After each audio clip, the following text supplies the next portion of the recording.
Hello everybody, it's Richard Beech here from SonicState.com. This is a review for Amped, Sonic State's guitar channel. Today I'm looking at the Kemper Profiling Amp, which is basically a magic box that steals the soul and identity of other amplifiers and stores them itself for later use.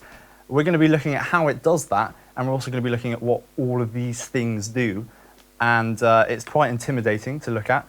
But in terms of our setup, I'm playing a Taylor. It's a custom-made guitar for Sonic State. So it's Sonic State's very own Taylor guitar. That is going at the moment into the Kemper Profiling Amp, which is then being sent as a dry signal to a mixer, which is what you're hearing, or what you will be hearing when I play my guitar. What we'll also be doing later is hooking the Kemper up to the Egnator, sending some weird noises through the Egnator, which will then go into our Dragoon 1x12 cab, which is just running a Celestion Vintage 30, which will be heard by the SM57 microphone, good old trusty SM57. That information will then, in return, be sent back to the Kemper when it will say, I think that sounds a little bit like this, and hopefully it will mimic the sound of the Egnator Rebel 20, forever sucking its soul and stealing it for itself. So, that's about it really. What I'm going to do before we go through the front panel, which is a bit intimidating and mind-boggling, I'm going to just show you a classic heavy sound and a classic lead sound that the Kemper does, just so you can have a little bit of a listen as to what it sounds like. So, this is the dry metal setting on the Kemper. It's basically just one of the heaviest distortion sounds you can get on there. And here we go.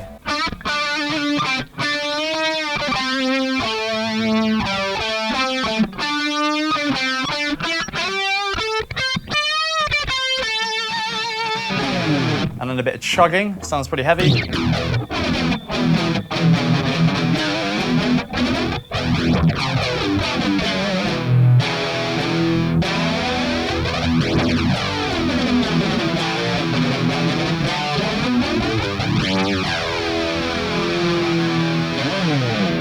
Right, let's find you a clean sound, and I can also demonstrate how the browse function works now. So to skip through the sounds, we've mainly got this knob right here, which is the browse knob. You can see there, that's the name of the current kind of rig setting that I'm on. I can go through here, and here's all the ones that the lovely guys at Kemper have already put in there. Let's go to the, sounds a nice little jazzy sound. Go for that. So now hopefully we've got a decent clean sound. Sounds pretty clean to me. So here we go.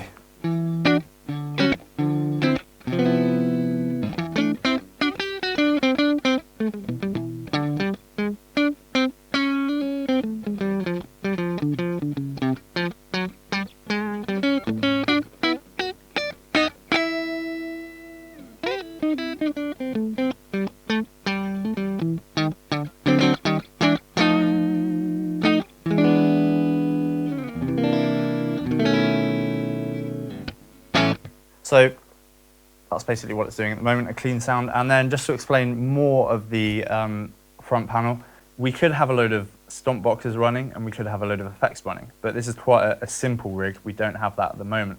We've just got an amplifier and some EQ going on and a cab. And then this button here, which says stack, we can just turn all of that off.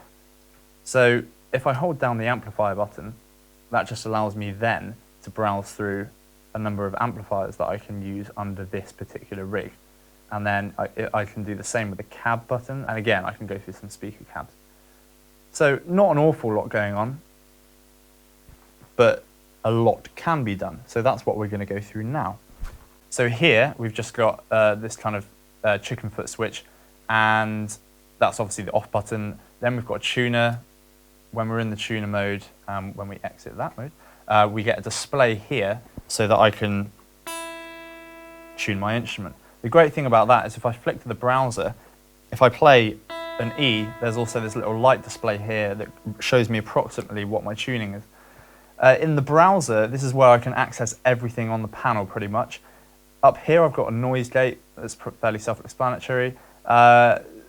Just to the right of that, this is the stomp section right here. So I can choose to have 4 stomp pedals on at the same time, or stomp effects.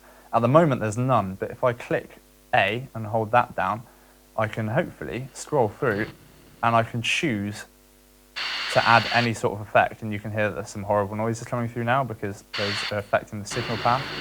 But there's a lot that can be done there, and I can add pretty much any effect within reason that I want. But the other thing is I can also profile my own effects and add them. So really, I can add any effect I want as long as I own that effect or they've already stored it. So you can have 4 of those, or you can switch that section completely off and it won't affect your signal path. Here's 2 kind of like quick knobs. If you've got a modulation pedal, you can affect the rate of the modulation or the intensity of the modulation. You can also, if you've got a particular pedal, you can hold down that button and then you can use these 4 buttons down here to affect other parameters on that pedal. So that's the stomp section. Then to the right of that, we've got this small section here, which is your amp, your EQ, and your cab. The same thing again, if I click on EQ, for example, I can use these here to boost or cut EQ in 3 main areas, and then I can also add presence for kind of really high-end stuff as well. Same with the cab and the amplifier. I can basically manipulate those further by holding down those buttons and then manipulating them around here. Over to the effects, this allows me to have a few more effects. X is basically a function so that I can add a stereo effect. So if I wanted a really nice stereo chorus in here washing out my sound, I could add it to X. Modulation, fairly self-explanatory. Delay, I would add a delay unit there. And reverb, I can access these 2 parameters here on the reverb quite quickly. And the same with delay here, I can access 2 of the delay parameters quite quickly. So, you know, generally, there's a lot going on this amp, but you can access things quite quickly, and there are certain things that you can access just by literally reaching to it and twisting a knob. The master volume, again, self-explanatory. Tap there, so I can tap out a tempo for the delay, which is really useful. Down here, the system and the rig. If I press system, it basically just allows me to do some of the vital computery stuff, like changing the brightness of the screen and things like that. If I go to rig, I can basically go to there to access parameters that aren't covered by the rest of this control panel. So that's settings for a volume pedal, for example, or settings for the tempo. And then let's exit that. Quick, I can assign anything as my quick button. So at the moment, that's just displaying the device information, which is not really that useful to me, but you can basically call on anything quickly using the quick button. And then if I exit that again, you'll see the exit button is fairly important in all of this, by the way. I'm using that a lot. If I come to this bit here now, if I go into stomps again, and I go to type, then I can just choose the type of wah that I'm on, or the type of delay that I'm on. So if I wanted an analog delay or a tap delay, that's a tape delay, sorry, that's what I can do with that. Let's exit that. The browse I've already been through. You can browse amps, you can browse whatever you want on there. These little buttons here do different things depending on what you're doing. And then this is all dragging out a little bit now. So we're gonna move swiftly on over to this side. The rig button is another way of going up and down rigs by name. So say there's somebody called Philip who's got a rig. I can go to there and I can flick through his rigs. So there's loads of stuff to learn about it, that's the thing. I've had a couple of weeks with it. There's still things that I'm learning, and there's loads of really cool stuff that you can do as well. But the main thing is obviously the profiling, and that's what we're gonna basically do. We're gonna cut to the chase and we're gonna get onto that. So let's see how that does. Right, I'm standing up, so it must be serious. We're gonna do the profiling just to show you what is going on in the back of this. We got loads of wires. Now, ignore this one for a second. This is the microphone that's coming out the XLR cable that's coming out of the microphone, going back into the Kemper. These 2 XLRs here are going into our mixer, which is what you're hearing, and that is a power cable, as if you have never seen one of them before. This little Fender coily jack here, this is coming out the direct output / send. This sends a dry signal into the Egnator amp. So this is going into the input of the Egnator. And this is what's going to be sending the signal with all the weird noises, and that's what's going to help the Kemper profile the Egnator. What you can also use that to do is you could have the Kemper going out to the PA, and then if you wanted to, you could have the Egnator or whatever amp you've got as a second amp on stage, so you can just use it to split off into 2 amps. If you wanted to, wouldn't really be that useful, but you could. So yeah, there you go. What we're going to do is test how efficiently this profiling stuff works. So I flick down to the profiler, and Profiling Assistant comes up on the screen, and it says, listen to the reference amp and adjust the return level, tweak the microphone position to your liking. So I have to pick up my guitar, I have to get my plectrum out of my pocket, and then what I do now is I flick my egnator on, and I can flip between these and basically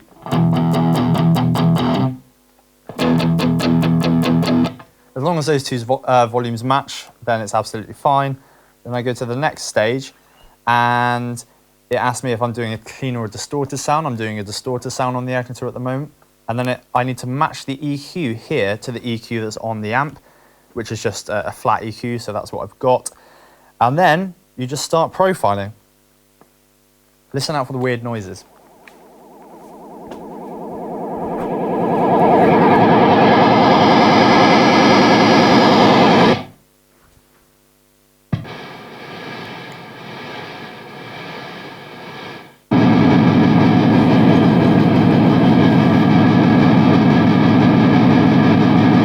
Okay, so that's it. When you've assured your neighbours that aliens haven't invaded your hometown, then it says, it gives you the option to refine the profile. What this allows you to do is pick up your trusty steed and go on to refine profile, and all you do is basically play some chords like A or B.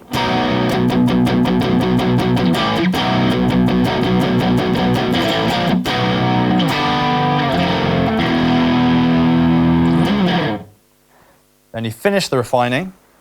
Now I'll just show you exactly what that sounds like.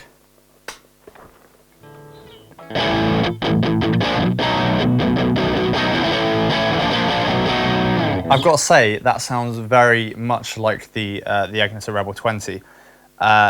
What I think we should do is actually reroute the SM57 into the mixing desk so you can hear the Egnater Rebel 20, and then we'll compare it to the profiling amp. But before I do that, I'll just show you how you store the sound. So the little store thing that's flashing here, you click that, it'll ask you to name the stack. At the moment it says Rocker Dirty because that's the actual thing that I'm overwriting right now. So I want to basically change that. So I think I'll change it to Fokker Dirty, and then I'm done. And then I go to next, and I want to basically give it a location. So at the moment it's in Nashville. I think I'll change that to Cashville. See what I did there? And then basically we're done. Go next, go store, you're all done. And we're going to compare the two sounds now through our mixer so you can actually compare them yourself. Okay, so first of all, we're going to do the Egnater Rebel 20. I've got to say, I'm really massively into my old school rock and roll, and this for me is just one of the coolest rock and roll sounds you can get from a modern amp. This is what it sounds like.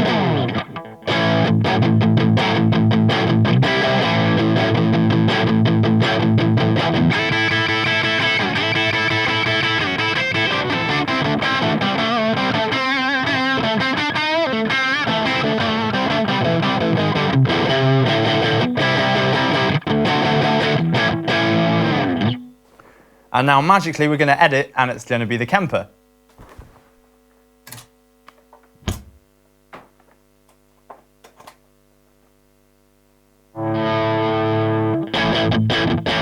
Yeah. Cool.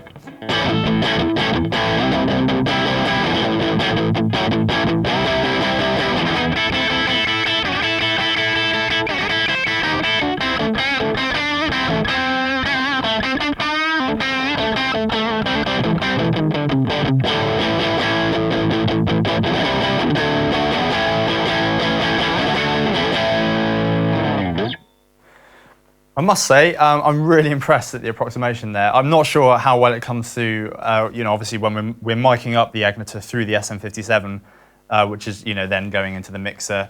I'm not sure how it comes through there, but in the room, what I'm hearing, the Kemper compared to the Egnater, sounds really, really similar. I think, if anything, the Egnater, you know, it sounds more like an Egnater. Obviously, it's a sound that I know very, very well. But if you had those two things there, and you told me that I was playing through an Egnater, but really it was going through the Kemper, I probably wouldn't question it. I must say I was really impressed at it. I think if you were profiling something, then you would profile a clean sound, a crunch sound, and a dirty sound, and then you can get like a really good approximation of all of them. But generally, really, really great job. Scarily good job, actually. You know, a lot of people are using these in studios now. That's what they're really useful for. You get 10 amps, you profile all of them, and then you lay down your tracks, you reamp them through the Kemper, and you can just manipulate them as and how you want to, which is brilliant. Some people say it takes the soul out of it a little bit, which it does. You know, it's a computer, and it's very, very convincingly sounding like other amplifiers, which is bad news for classic amp makers, but I'll always be using a valve amp no matter what happens. But in a studio, the Kemper's brilliant, and the fact that you can store all of these sounds, and you can think, all right, I'm playing 20 songs later at a gig, I'm going to need them, and I'm going to put them in a rig together, and you know, I can also add in a few stomps and a few different effects as well. It allows you to plan ahead, and it's really cool in that sense. So if you're open to new technology and stuff like that, then it's really good. That sounds a bit like a conclusion, but I'm going to just play around with the Kemper a little bit more, go through some of the effects, and just mess around a little bit as well before the end of this review, just so you can hear a bit more of it. So here we go. That's my Egnator sound. Let's try adding a few effects to that.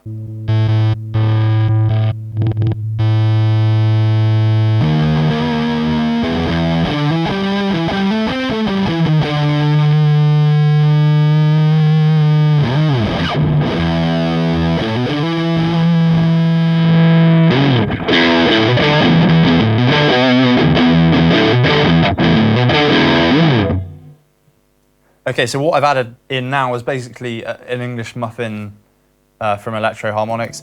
I'm not sure I'm allowed to say that on camera, but that's what it pretty much is supposed to sound like. Taken off the gain on the amp, so you're hearing more of the pedal. And here it is.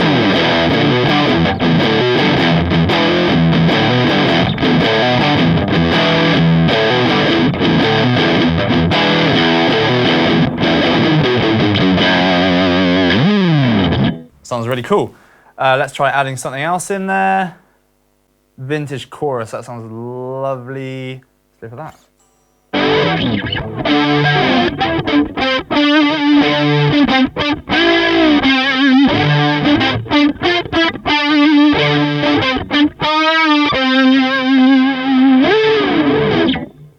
Now let's take the chorus out and let's add something else in. Okay, I've gone for fuzz and I've taken the distortion out.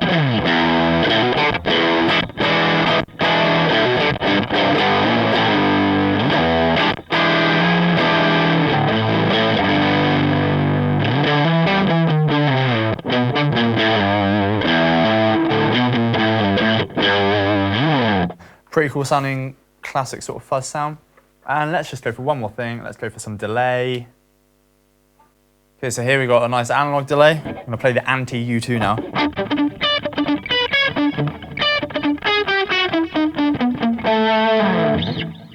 And then obviously we can get to that quite quickly here, and we can affect the mix. So I want way more delay, and I want loads more feedback. And now I'm going to drown.